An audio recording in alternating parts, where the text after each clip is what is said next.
So where we're getting ready to head now is we're going to talk about the leadership engine. We've talked about the leadership pipeline. How are you guys feeling about that pipeline? What you've learned so far and what you've seen? What are you thinking?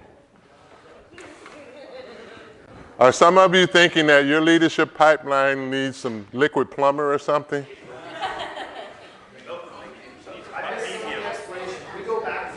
Yeah.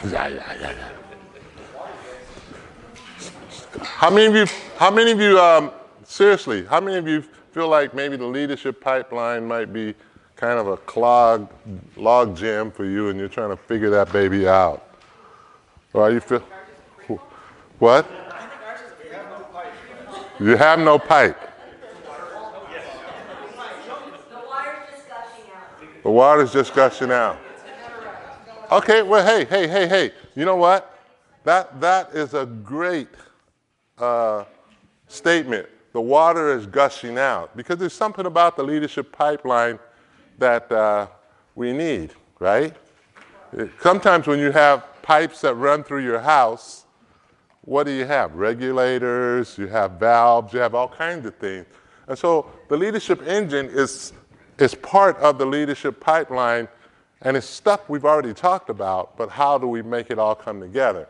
So I wanted to share some information for you. In 1959, my dad bought that particular model of a car. It's a 59 Chevrolet Impala. My dad was a Chevy guy. I mean, I was 3 years old when we got that car, and there were no car seats. No seatbelt. Matter of fact, up on the back, when we would travel, sometimes they would put me in a little suitcase and have me sitting up in that back window while they drove down the road because I was asleep. That was fun, huh? Yeah. But equally as fun in 1959, how many of you were here in 1959? 4 or 5 of us, okay.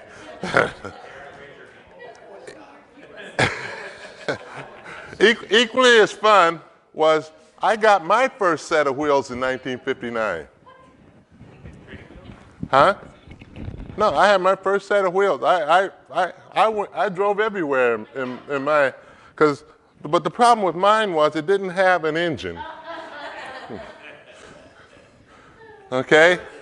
So, but I got my first wagon when I was 3 years old, and I remember my dad pushing me down the hill, and away I went. Now, if I go back and I visit that hill, it was probably like from here to there. Yeah, but when you're a little kid, it seems like it's from way up there all the way down. But that was my first set of wheels, but it lacked an engine, okay? And so as we talk about the leadership pipeline, we talk about an engine. This is an engine, for those of you who are not mechanically inclined. At our age. So, how many horsepower? You can. It's probably 450-ish. Okay. It's good and fast. You can tell who your mechanics are in the room, right?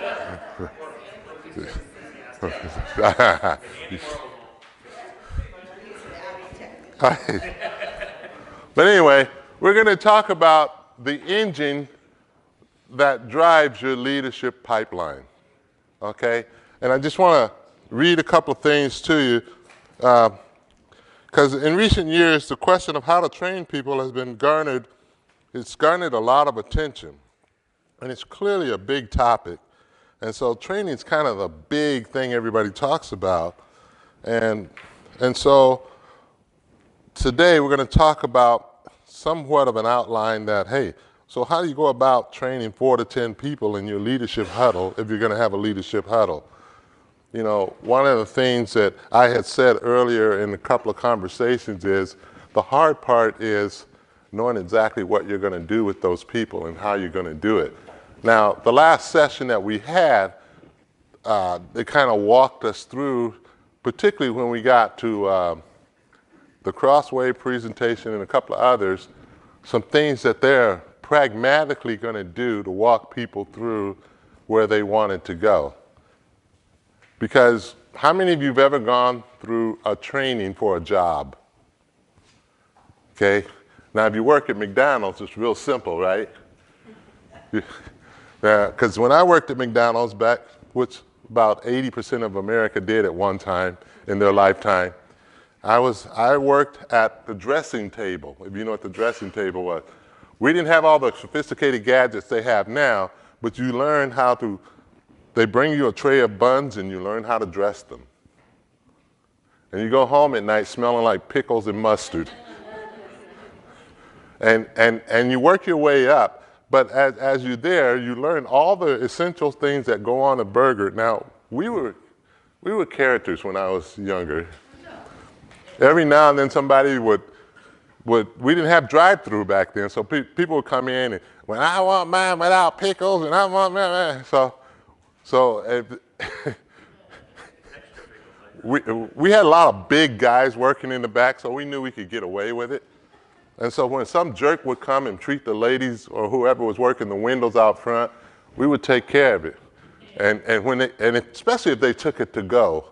Because what we did was they would take that stuff to go and they put it in their bag and everything. They're on their way wherever they're going. They may open it up and eat it while they're driving, or they may wait till they get there. But it's nothing like getting a cheeseburger where there ain't nothing in it. But mustard and pickles. I mean, we did all kinds of stuff to get at people just for the fun of it. And then you see them come back in the lobby.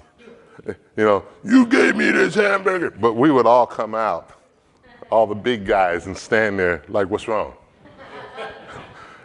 Protecting the people at the window. So what goes on in the bowels of your pipeline is important, okay? So that's where I was going with that. And so to train them the way Jesus and the early church changed is one of the things we want to do. We want to multiply ourselves with those who we're discipling and lead like Jesus did. But we also want to have some vision, and we have to have a vision statement or something so that people catch on to where we're going and what we're trying to do. Okay? Your vision, here's the key. Your vision needs to be big enough that everybody else can find their vision within your vision. Does that make sense? It needs to be broad and big enough, because what if I said the vision of our church is everybody's going to come on Sunday and hear me preach? What does that leave the rest of the church to do? So we have to have a broader vision in that. If I said our vision is we took a compass and made a circle around our church that was a 5-mile radius. We found out there were 5,000 people living around this church. Over the next 5 years, we want to say hello to all 5,000 of them. Is that impossible? But does that leave room for you to have a vision in there? Because what if you lived up the street from the church and you said, I'll take the address of 3346 all the way to 5424 on such and such street, because I live on that street. That might be your little vision within the broader vision. So that's something that we want to promote when we are looking for people in our pipeline. Yeah, we want people to please, number one, but we want people to be able to have a vision of what they're going to do, okay? And so our value with that vision is about kingdom, and our values are also about relationship. The vision is the call of a community to represent God and his coming kingdom. But our values are about covenant, the call to a relationship of oneness with God and with each other. And here's a question we want to grapple with when we think about it in terms of values. If God our Father were fully present, what would the relationships in our community consist of? If God was present, what would those relationships consist of? Okay? And so as we start going down that road in the pipeline, We're going to look at some of the vehicles and how that happens, because we have what we call worship service. We have what we call huddles, missional community, small group, church-wide learning community. I think you're on the wrong. Huh? You're on the wrong outline. It says leadership engine.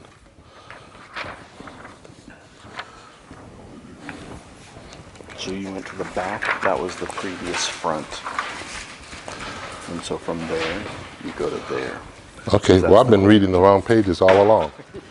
That's how I went. I think he's got the wrong one. Okay. Man, that's what they get for giving me small print.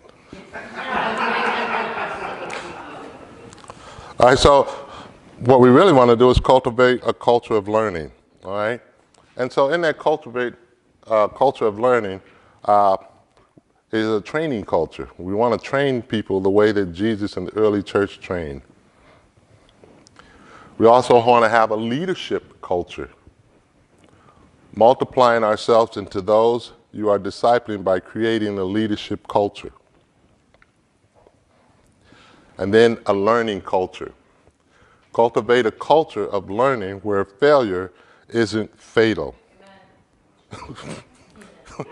Okay? I had said at one time to some people that it's always good to fail forward. If you haven't heard that term. Have you ever heard that term? It's okay to fail forward. Anybody not hear that before? Because people will not try if they are in trouble simply for failing. But if they do their best and they don't make it, they get up and they keep going. And that's what we want to create as a culture. Because quite often your volunteers, your staff, or whoever it is, they're going to try and do some of the things you do, and it doesn't work for them. But what happens when they fail forward, they figure out what works best for them to do what you're asking them to do. I train a lot of people how to meet people they don't know. The guys in my huddle got that assignment from me a couple of weeks ago. And when I first did this with a group of young staff years ago, we were at Disneyland. We took kids on a Disneyland trip and all the theme parks during grad week, grad night or whatever it was called. Well, while we're there, my staff said one time, "Okay, Mr. So good at meeting people." They said, "Show us how you do it." I go, "Do what?" Now, here's the problem. At that time, I didn't know what I was doing. It was just, this is all in fairness. It was natural. Huh? Unconscious competence. Yeah, it was just natural. And so I did what I did. They go, "Well, you're going to explain to us what you do." Now I had to think about it.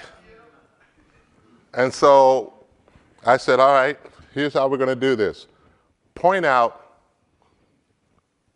who you want me to meet." That's a bold statement. And two girls were walking up ahead of us, coming our way, and one of them said, "All right, meet those girls and find out where they're from and who they are, et cetera, et cetera." So they're walking up, and I go, "Hey, excuse me, can I ask you a quick question?" And they said, "Yeah, sure, what?" I said, "Where did you find that Mickey Mouse sweatshirt?" And she goes, "Oh," I said, and I just told her, I said, "It's really cool. And, I'd like to get that for my girlfriend." I wasn't married at the time. Didn't have a girlfriend either, so I lied.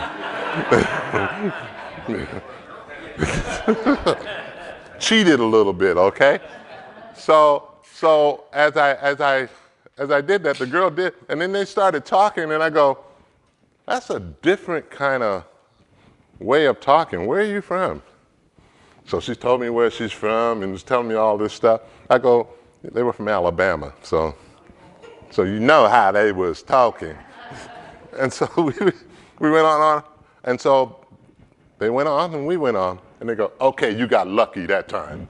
So we did this 2 or 3 times, and then it exploded when we went in See's Candy. At Disneyland, they have this thing called See's Candy. And we're standing there, and we're waiting our turn, and finally the lady behind the counter asked us, what we would like. And I just simply said, Austria, Germany, or Belgium? And she goes, very good. Because she was from Austria, had a German accent. And so we were talking, they go, doggone you. I said, now you guys get me the candy I told you were gonna buy me. but it was a training time that was spontaneous, but it's an example of what kind of training you can do with the people that you're discipling to be leaders. They were watching me in action and how I did it. Remember I talked about the 4 learning styles? They were with me and they saw me doing it. And then I said, okay, it's your turn. And there were just 6 of them, so we went around and each one of them, I forced them to do it one time. And they all succeeded. And I think everybody in our huddle succeeded when they got their assignments. Matter of fact, Courtney got a new parishioner at her church simply by going for a walk with a woman. So it can be done. All right, so let's talk about that. The engine parts are this. We've already talked about the training of up, in, and out, right? We want to lead people to Jesus. We want to lead our staff and our people so that they're fully enveloped in Him so that they're willing to reach in. But I'm also fully enveloped in Him, so I'm reaching in to them. And then they are, along with me, we are reaching out to others. So that's one key thing that we want to do. Now, in that up, in, and out, there's information. There's information that they need to know. The group I was with, the information they got was, okay, what does he do? How does he figure out what he's going to say to people? Because, I mean, if I had to stand there and lecture them and tell them at that time, I wouldn't have known what I would have said to them. But because I did it, I go, oh, I'll tell them this. Okay, so they got information. Then there's imitation. They had the chance to do what I did. They imitated me. But the fun part is innovation. Because when it was their turn to turn around and show me how they did, they didn't do it exactly like me, but they did it. And that, when you're training people like that, there has to be room for them to do it by way of who they are. And if they don't do it by way of who they are, all they are is a carbon copy of you. And to me, that's a little bit fraudulent, because they will never be as good as me at, you know, that sounds conceited, but let me finish the sentence. They will never be as good as me at being me. You get that? They'll never be as good as me being me. Just like I won't be as good as them. And, you know, I had a staff person who was in that group with us who figured out how, when we got back home, because we were trying to help them learn how to meet new kids. Okay, so when we got back home, she developed her own style. She was married and she had a child. She took the baby on campus with her. You know how many kids came, oh, the little baby. You know, guys, you can't do, well, if your wife will let you take her on campus. But guys, you can have a little puppy. But I wouldn't suggest that now because the wrong kind of people want to show little kids puppies. Okay? But you find, why did I say that? Yeah. But innovation is what comes out of that. Okay? So information is this. The necessary information we need to pass on to people because it's essential for learning something. Okay, so that's what information is. Go back one. Imitation is, information is best fleshed out through the life of a person, given the example to follow is apprenticeship. So when we were out there at Disneyland, I was fleshing out the information that I was giving them. So they had a way to see it, figure it out, and try it themselves. which open the door for innovation. We want people to go to new places, try new things, and innovate on the foundations they've learned from us. I mean, how would you have felt if we were at Disneyland and I didn't show you anything, or better yet, we weren't at Disneyland, we're just here in the Northwest, and I say, all right, go out and meet 3 people right now. And I didn't give you any information or any example of how to do that. How many of you think you could pull that off? Yeah. Now, leave your hands up. Those who raise your hand. Now, I'm going to ask you a question. How many of you are extroverts? See that? That's why they can't do it the way I do it, because all the people who did not raise their hands will have to figure it out for themselves. Courtney's an introvert, and she found a way. And the way she did it, I don't know that I would do. I'll let you ask. I'll let you ask her later. I'll just say this about the way she did. At gunpoint, people will do a lot of things you ask them to do.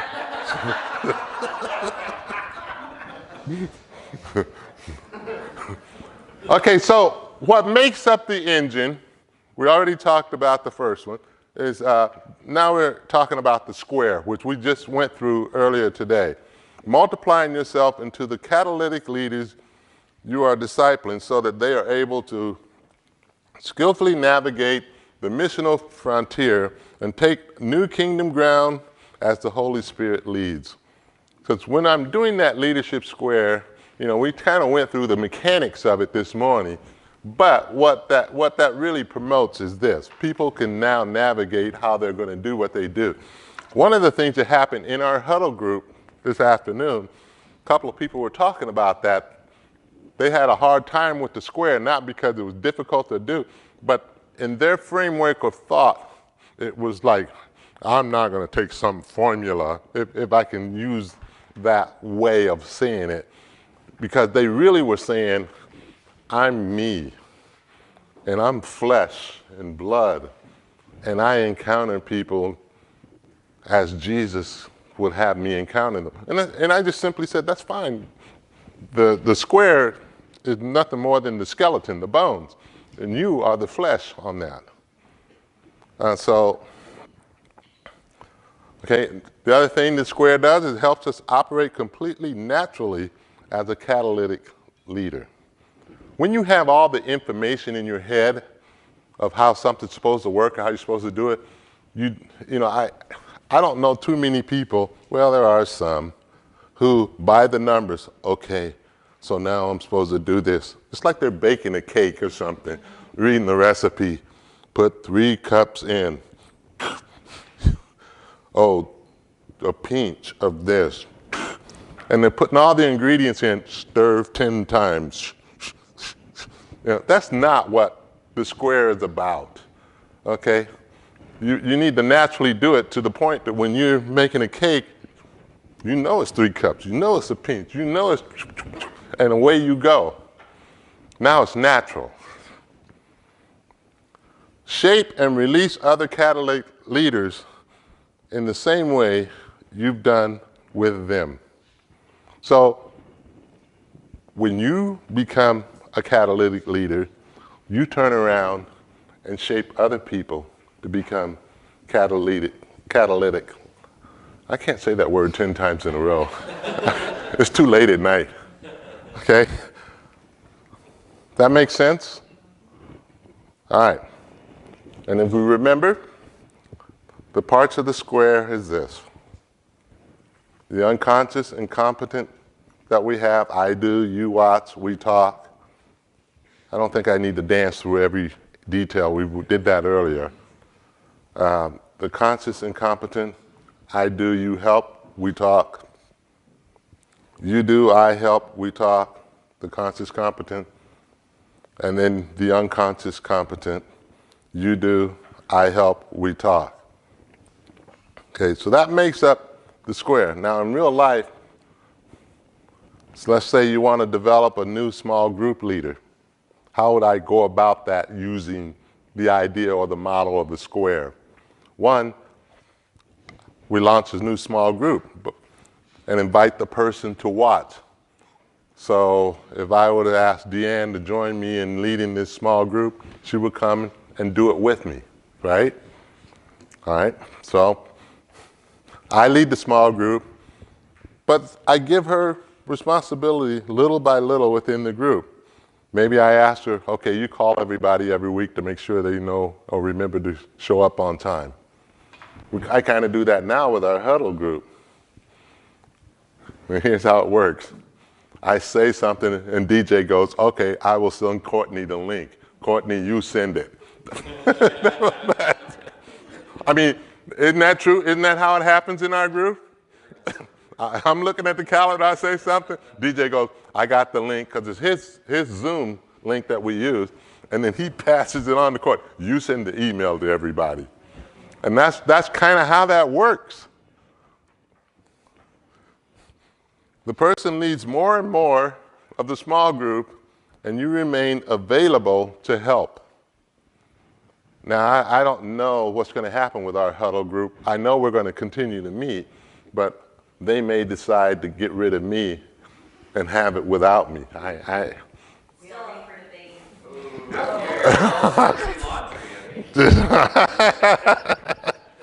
debate. Okay. So, but the person leads more and more of the small group, and I remain available to help. The person leads the small group entirely, and then I watch, giving coaching as needed. That's just a reflection of how they will soon become a small group leader.